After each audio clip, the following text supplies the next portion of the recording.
Greetings comrades, Soviet Gaming here. Today we'll take a look at small idle game that's called Idle Mine RPG. You guys know how much I love idle games, I actually like them a lot. And this game I found it randomly and it looks pretty fun because it have a lot of new stuff that I haven't saw in other idle games. Although it have one really strong drawback, I can't use it on a different platform. So since I played it on the phone, we'll be playing it from the phone as well. So sorry for loss of quality here. I didn't find a way to transfer my save file from my phone to my PC. So yeah, no BlueStacks for us today. So what's the idea of the game? You know that idle games don't have that kind of stuff like idea. We are miners, we start with the guy and everything's been done automatically basically. During the fights you can click the screen that will allow you to have the multiplier. As you can see, it's building up in the bottom.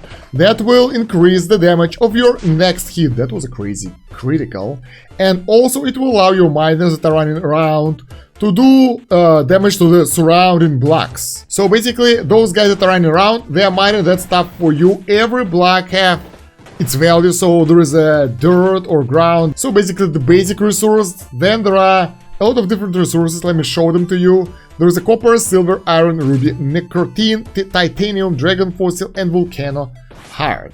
So there are quite a lot of resources over here in this game, and they're all tiered based on the area you're in. So you can go from one area to another based on, well, on the requirements. You can switch them straight away. So now we'll just move on to zone 2 because we're there already. Yeah. So I like the idea a lot because, first of all, it doesn't require you to tap the stuff all the time like in Tap Titans and that kind of games. So you won't be bored by, mashing your fingers on the screen. It's already pretty good. Actually, let's turn off the music. The music is pretty cool here. That's another good point, but I'll turn it off for the sake of the video so we can cut out the boring parts later and it won't be disrupted.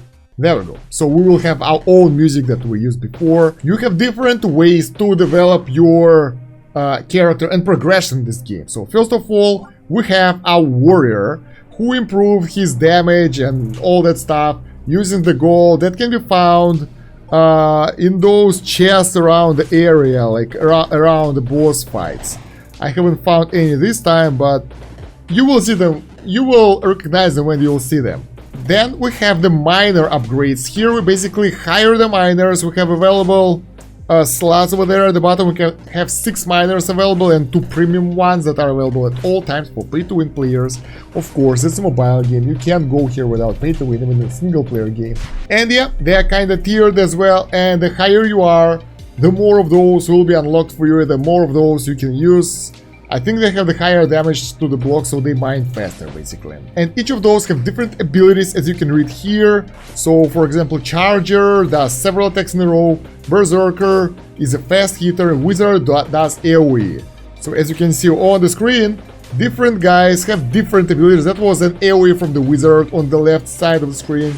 So, yeah, it seems pretty fun and different from everything else I saw before. Then you can upgrade your miners using the materials and gold to give them additional stats like damage, crit, attack speed and that kind of stuff that will improve their efficiency. In the next screen we can refine the resources that we get, and that will allow us to get the metals, the bars, because the raw ore is kinda useless.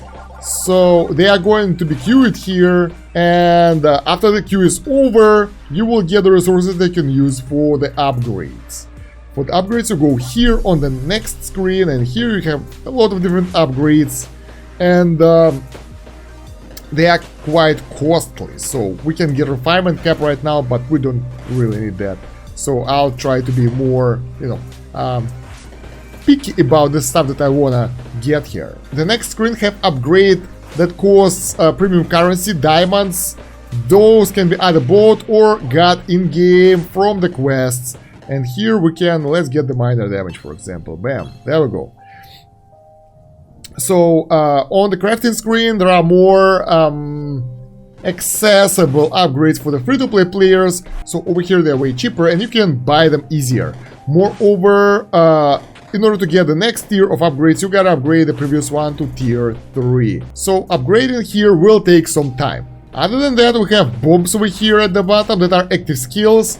Some of those are random, some of those can be aimed at specific areas, and they have different abilities like range or overall like AoE effect. So they will help you to get what you need exactly from the map, and yeah, they recharge pretty fast, so don't worry about that. They can be used quite often. Now there is another thing. You can point your miners to some specific area and they will go there and mine that area. So we want to get those chests, for example. We send our guys over there and they mined that stuff. That's pretty dope as well. I haven't ever seen that kind of stuff in the idle games. That's pretty cool. You progress through the levels over time. Right now we're at wave 15, so we kind of progressed a little bit. And of course we hit the wall over here with this boss who is totally decimating us. Doesn't matter how hard I smash the buttons before I'll upgrade, I won't be able to beat him. So there is a progression. There are walls that you have to overcome by doing the, well, AFK stuff mostly. So over time you'll get more resources and you'll be able to overcome the next boss. So as all other idle games, this one have prestige mechanics. How does it work here? You need to get some levels of different professions. So there is a warrior, miner, and refinery profession or crafting profession. And each of those actions, as you can see at the bottom, is giving you different XP. So for example, right now we're at level 20 of the warrior profession and we can prestige. That will allow us to get additional skills that will be unlocked when we will do that. And by prestiging, we will reset our strength level to 1. We will reset all the upgrades that we've got, so we'll have to buy them again. And currency will be set to 0, so all the money that we have right now will be lost. So I don't really want to do that right now because I want to spend the money before doing that. Upgrades are pretty powerful though, so if we'll get these, and maybe some of that and some of that, I think the next time we'll face the boss, he wouldn't be able to overcome us, so we'll be able to push a little bit further. So there we go, our nemesis over here with his crown, and let's click the screen away and see how much damage we'll do to him and if we'll be able to kill him after spending money that I earned for like 2 days of not doing anything. And yes, he is going to die, so upgrades are really worth it. There is no other way to upgrade your damage to the boss other than upgrading your character, so you can use the bombs on the boss, they won't work. Each stage consists of 5 waves, so there are 4 normal ones and 1 is the boss, which is totally normal for most idle games. So yes, this game is very different from all other idle games I played before. As you can see, if we select the area, we have different resources in different areas and they have different requirements. So in order to upgrade our characters, the game is pushing us to further zones. I think they are not really balanced right now because for example, I need Necro Knight Ore right now and it will be only at level 26 and I'm at level 17. So it's a long way from here and most likely I'll be stuck for a while here. But overall there are some really good ideas to the game and I would say that the game mechanics is really interesting and it's kind of pulled me for a few days quite easily. So don't expect that this game will take you for like months, but at least for a week you'll find something interesting to do here and I would strongly recommend you guys trying it out. I think it's pretty small and free-to-play friendly, so why the hell not? So yeah, I played it for like 3 or 4 days and I really enjoyed it during that time. And I think I'll play it a little bit more and maybe even make a few guides about it if you guys will like the game itself, because it is pretty fun. I mean, it doesn't take that much time. You can play actively, like clicking, that will improve your progress, or you can play passively by leaving the game running, or you can even play offline, and I think it kinda accumulates offline rewards for like 3 or 6 hours. Not that long, but I'm pretty sure they can be upgraded with some of that stuff over here. So maybe one of those upgrades at the later stages will allow us to accumulate more of the offline rewards. So we will see. And yeah, you can get diamonds pretty easily by doing the quests. I haven't actually talked about the quests, oh my god. So basically there are quests, as you can see over here at the top area, and when you do them you will get 1 diamond. So there is a main quest that kinda progresses you through this main story and development line, or like, there is no story. It's main progression line. And there are secondary ones that are generic. Right now we need to get silver, so we need to select zone and go to the first zone and get silver here to do that and get the diamond. Pretty easy. There we go, the quest is complete and now we need to earn coins. So yeah, getting diamonds in this game isn't that hard. You won't get a huge amount of that, but there is a way to get premium currency without going all over the board, you know, and grinding too much. So I kinda like it a lot. As far as I understand, the game is in early access, and I hope the developer will work on it a little bit more and add some more classes, some more features, because overall it's pretty cool, but I would like to see more of different miners and the ability to upgrade the miner slots and that kind of stuff.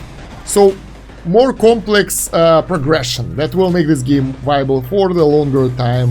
So if you're stuck, you'll still have something to do. That would be pretty cool and will kinda keep players playing the game. Other than that, I think this game is pretty cool. Let me know what do you think, guys, about this game in the comments. While you're going there, don't forget to leave a like to this video, share it with your friends and and subscribe to the channel if you haven't yet.